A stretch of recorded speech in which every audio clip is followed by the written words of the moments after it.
Baie welkom aan almal wat ons dienste volg op Facebook of YouTube. Wat 'n absolute voorreg om op hierdie manier die woord te kan uitdra. Ek glo en vertrou dat dit met elkeen wat kyk en luister, goed gaan in julle omstandighede. Kom ons word saam stil voor die Here en ons begin hierdie diens in afhanklikheid van hom. Julle moet aan niemand iets verskuldig wees nie, behalwe om mekaar lief te hê.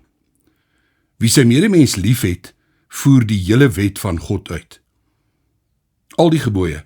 Jy mag nie egbreuk pleeg nie, jy mag nie moord pleeg nie, jy mag nie steel nie, jy mag nie begeer nie, of watter ander gebod daar ook al is, word immers in die een gebod saamgevat. Jy moet jou naaste lief hê soos jouself. Die liefde doen die naaste geen kwaad aan nie. Daarom is die liefde die volle uitvoering van die wet. Amen. Geliefdes, genade vir julle en vrede, dit kom van God ons Vader en van die Here Jesus Christus deur die werking van sy Gees. Kom ons bid saam. Here onse God, word asseblief verheerlik deur die gesindheid in ons harte, die behoefte wat ons het om die woord te hoor, die behoefte het wat ons het om te bid, die behoefte wat ons het wat ons die gemeente so lekker kan uitleef om lofsange tot u eer te sing. Ons aanbid U as lewende God, die een wat alles sien en weet, maar wat ons intens lief het. Dankie vir die voorreg van ons kindskap.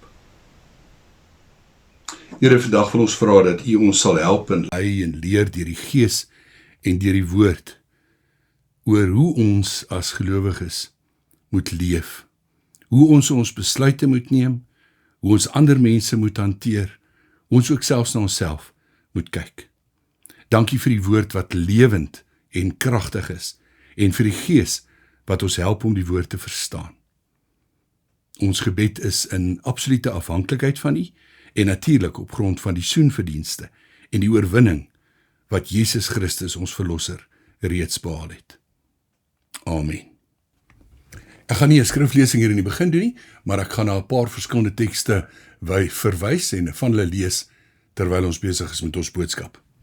Vir ons as Christene is dit geweldig belangrik om te weet hoe om reg op te tree in 'n verskeidenheid van situasies en hoe om besluite te neem wat ons voel in lyn met God se woord en in lyn met God se wil is. Dit staan voorop vir ons as Christene.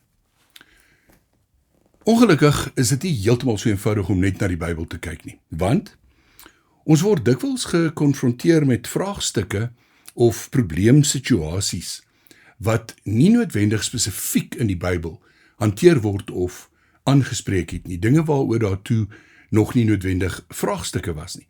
So ons kry dikwels in die Bybel al die belangrike beginsels, maar ons kry nie kitsresepte of riglyne wat mens so vreeslik eenvoudig kan navolg nie. So die vraag ontstaan dikwels, wat is reg en wat is verkeerd? Of hoe behoort ek in hierdie situasie te kies? Of hoe behoort ek in hierdie situasie as Christen op te tree? Nou is my baie interessant. Daar is baie mense wat voel, hulle het eintlik 'n eenvoudige antwoord op hierdie groot probleemvraag. Baie mense wat sê, al wat jy hoef te doen is, jy moet jouself net afvra, wat sou Jesus gedoen het? Wat sou Jesus in hierdie omstandighede gedoen het? Wat sou Jesus ten opsigte van hierdie situasie besluit het? Daar was op 'n stadium, ek weet nie of het nou meer so gewild is nie, sulke armbaadjies wat mense gedra het met die hoofletters op WWJD. What would Jesus do? Nou ek moet sê, hierdie klink na 'n baie aanloklike en baie eenvoudige antwoord vir 'n komplekse saak. Maar is ongelukkig nie heeltemal so eenvoudig as om net te vra, what would Jesus do nie? Wat sou Jesus in die geval gedoen het nie? Nou as ek sê, ek dink nie is so eenvoudig nie, laat ek motiveer. Uit my ervaring van baie jare weet ek dat as jy vir party mense vra, wat sou Jesus gedoen het, dan sou hulle onmiddellik 'n sekere gedeelte in die Bybel aanhaal, en dit is Johannes 8, al van vers 7 af. En hulle sou die woorde uit hulle kop uitken waarin hulle sê, onthou, Jesus het gesê, toe die vrou op oorspel betrap is, en die godsdienstige leiers gereed gestaan het om haar te stenig, het Jesus gesê, laat die een wat sonder sonde is, die eerste klip gooi. En as mense hierdie teks aanhaal, en dit wil gebruik as 'n antwoord van wat sou Jesus gedoen het, dan maak ek die afleiding dat hulle bedoel, Jesus sou nie 'n harde of 'n moeilike oordeel in hierdie situasie geval het nie. Jesus sou begrip hê vir wat ook al hier verkeerd is. Ek wil so ver gaan as om te sê, ek dink hierdie mense bedoel, byna dat Jesus die sonde sou oorsien, en dit is 'n baie, baie belangrike kwessie. God vergewe sonde, maar God sien nie sonde oor nie. God straf ook die sonde aan Jesus Christus. So is 'n baie groot verskil van om sonde oor te sien of om dit te vergewe.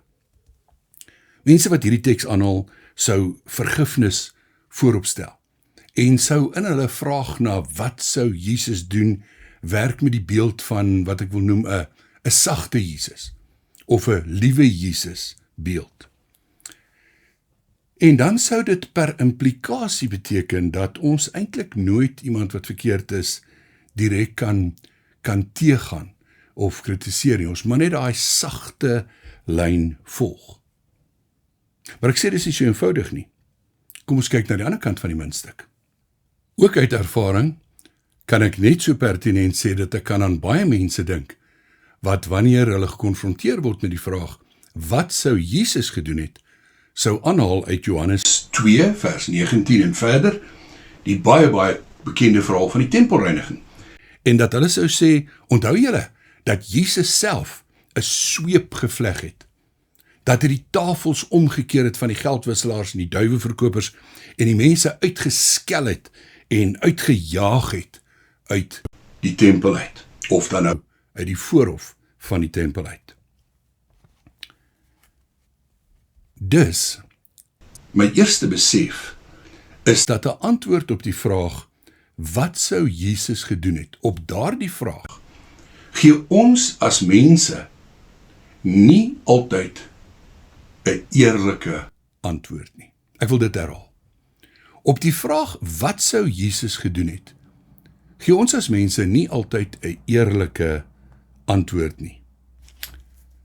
Ek wil dit so probeer beskryf.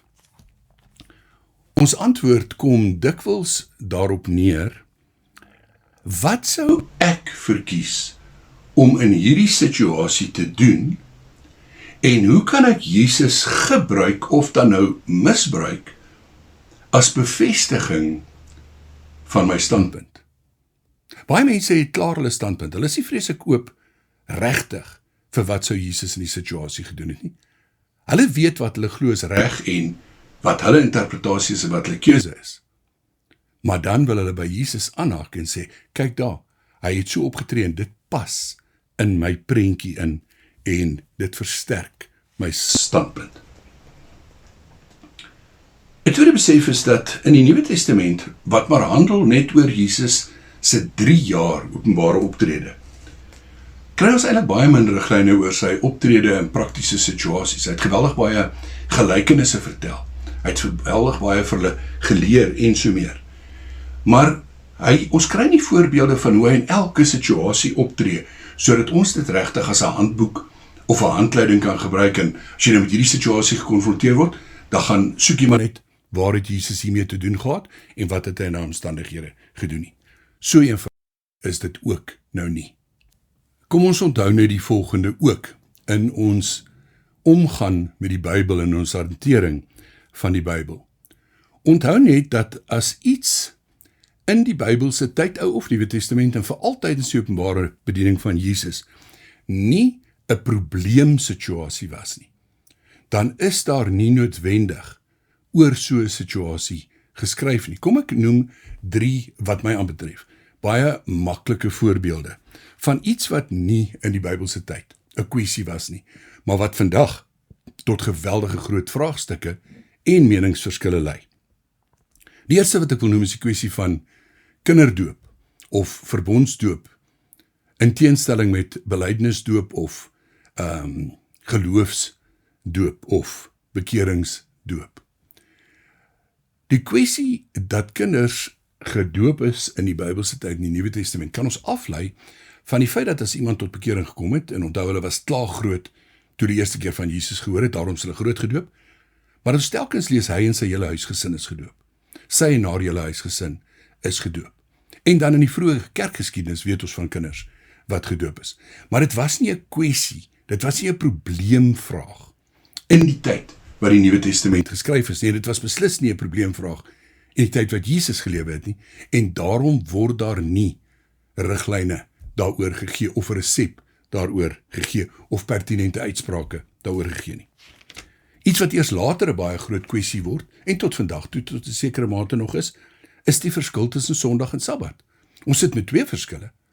Die een verskil is watter dag is dit en van hoe laat tot hoe laat. In die Ou en Nuwe Testament was Sabbat gevier vanaf Vrydag aand sononder tot Saterdag aand sononder. Vandag sit ons met 'n Sondag viering. En Sondag is die eerste dag van die week, nie die 7de dag van die week nie. Maar ons sit met 'n verdere verskil. Dit gaan nie net oor die dag, 7de of eerste dag nie. Dit gaan oor die aard van die dag en die inkleding van die dag. Want 'n Sabbat met 'n klomp mensgemaakte reëls oor wat mens nie mag doen nie om te rus, en Sondag die viering, die herdenking van die opwekking van Jesus uit die dood. Die aard van die twee dae verskil ook. Ag, en dan kan ons aangaan na aktuele voorbeelde soos dinge soos genadedood of bystandsdood en so meer. Daai goed was nie issues toe die Bybel geskryf is nie. En ons sal op 'n ander manier by antwoorde moet uitkom as om 'n spesifieke teksversie in die Bybel te gaan soek. Maar aan die ander kant, dis darm ook nou nie asof ons geen aanduiding of geen benul het van wat sou Jesus in sekere situasies gedoen het nie. Ek dink die vereiste is net dat ons eerlik moet wees en dat ons op 'n baie verantwoordelike manier met die Bybel moet werk. Maar dan kan ons tog beweeg in 'n rigting van antwoorde op die vraag, wat sou Jesus gedoen het? Daar is natuurlik baie meer, maar ek gaan vandag volstaan met 3 aanduidings van wat ek glo ons in die Bybel leer, van wat Jesus in verskillende situasies sou gedoen het, of watter beginsels hy voorop sou gestel het. Die eerste van die 3 beginsels. Jesus sou altyd gesindheid in ag geneem het. Ek is altyd verstom oor hoe baie gedeeltes in die Bybel handel daaroor dat Jesus kyk na die gesindheid agter die optrede, die gesindheid agter die rituele, die gesindheid agter gebede, en so meer, en so meer, en so meer. Jesus laat hom nie mislei deur 'n kamakastige godsdienstigheid nie. Nou, ons kan verskillende gedeeltes in die Bybel lees, maar ek gaan volstaan deur te verwys na Matteus 23. Gaan lees gerus die hele hoofstuk oor hoe Jesus skynheiligheid ontbloot en hoe hy die gesindheid agter die optrede en die rituele openbaar. Maar uit hierdie hele hoofstuk is dit tog nodig om daarom iets te lees. Ek gaan volstaan met vers 23, wat 'n baie bekende gedeelte is. Elende wag vir julle skrifgeleerdes en fariseërs, huigelaars, julle gee tiendes van kruisement, anys en koljander, maar wat volgens die wet van God die swaarste weeg, laat julle na. Geregtigheid, barmhartigheid en betroubaarheid. Juis hierdie dinge moet 'n mens doen en die ander nie nalat nie. Jesus kyk en sien altyd dieper as die oppervlak. En dan ontbloot hy die gesindheid en die vals motiewe. Mens kan Jesus nie flous nie. Hy ken die gesindheid van ons harte. Die tweede maatstaf wat ek graag wil uitlig is, hoe reflekteer my keuse, my liefde vir God en my liefde vir my naaste? En nou kan ek sê my keuse, maar ook my optrede. As ek hierdie vraag vra, wat sou Jesus gedoen het? En ek wil 'n besluit neem, 'n keuse maak, 'n mening vel of op 'n sekere manier optree. Hoe reflekteer my keuse en my optrede, my liefde vir God en my liefde vir die naaste? Kom ek lees die oorbekende Matteus 22 van vers 34 tot 40. Toe die Fariseërs hoor dat Jesus die Sadduseërs die mond gesnoer het, het hulle bymekaar gekom. En een van hulle, 'n wetgeleerde, het hom met 'n vraag probeer vastrek. Meneer, vra hy, wat is die grootste gebod in die wet? Jesus antwoord hom, jy moet die Here jou God lief hê met jou hele hart, en met jou hele siel, en met jou hele verstand. Dit is die grootste en die eerste gebod. En die tweede, wat hiermee gelyk staan is, jy moet jou naaste lief hê soos jouself. In hierdie twee gebooie is die hele wet en die profete saamgevat. Wat sou Jesus doen in enige en elke situasie? Hy sou dit doen wat in lyn is met liefde vir die Vader, liefde vir God, en wat in lyn is met liefde vir die naaste. Maar nou wanneer ons in Afrikaans oor liefde praat, moet ons altyd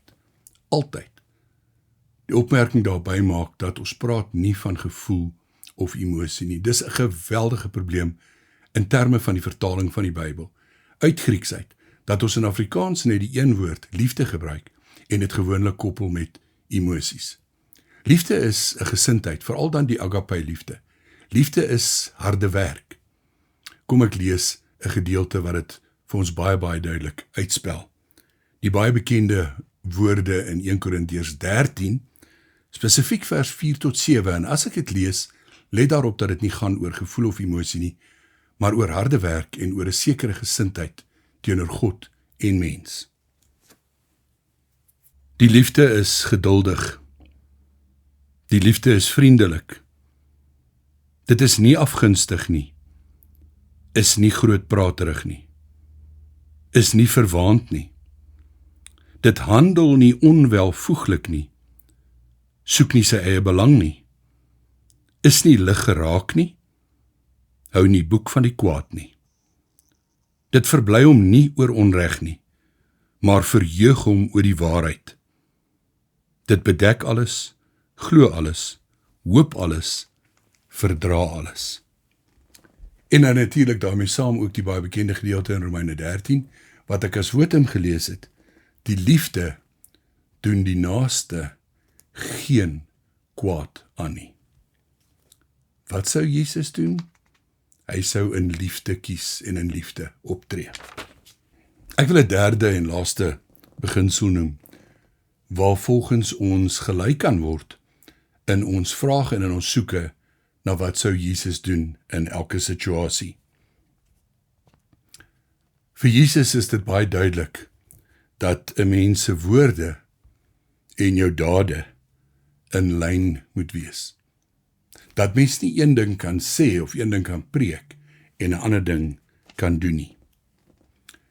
Ek hou van die Engelse aanhaling wat sê, what you do speaks so loud that I cannot hear what you say. What you do speaks so loud that I cannot hear what you say. Die skrifgedeelte wat dit natuurlik vir ons die duidelikste, maar ook eintlik skreiend uitbeeld, is Matteus 7, vers 21 tot 23. Nie elkeen wat vir my sê, Here, Here, sal in die koninkryk van die hemel ingaan nie, maar net hy wat die wil doen van my Vader wat in die hemel is. Baie sal daardie dag vir my sê, Here, Here, het ons dan nie in u naam gepreek nie, deur u naam duiwels uitgedryf en deur u naam baie wonders gedoen nie? Dan sal ek openlik vir hulle sê, ek het julle nooit geken nie. Gaan weg van my af, julle wat die wet van God oortree. Ek wil afsluit. Wanneer ons vra wat sou Jesus gedoen het, what would Jesus do? Dan vra ons eintlik na riglyne vir ons eie optrede in 'n verskeidenheid van situasies en ten opsigte van 'n verskeidenheid van moontlike standpunte. Wanneer ons na riglyne soek, dan leer Jesus ons gesindheid, gesindheid, gesindheid. Ons kan met mekaar skaak speel, maar nie met God nie. Daar is ook 'n spreekwoord wat sê, you can fool some of the people all of the time, and you can fool all of the people some of the time, but you cannot fool all of the people all of the time. Gesindheid. Daaroor moet ons eerlik wees. Tweedens, die bepalende maatstaf. Die liefde. Die liefde vir God en die liefde vir die naaste. As jy dan 'n besluit moet neem oor iets wat vir jou moeilik is, en jy vind geen riglyne of praktiese uitsprake hieroor in die Bybel nie, dan kan jy met veiligheid terugval op die beginsel van, wat sou die liefde in hierdie geval kies? Wat sou die liefde in hierdie geval doen? En die derde, dat ons altyd, maar baie versigtig wees vir skynheiligheid. Dit waarin die Fariseërs en Sadduseërs, die skrifgeleerdes, die godsdienstige leiers van Jesus se tyd uitgeblink het. Skynheiligheid, soos wit gepleisterde grafte, bo wit, maar binne vol doodsbeendere. Kom ons streef daarna om besluite te neem en op te tree in lyn met hierdie 3 beginsels. Amen.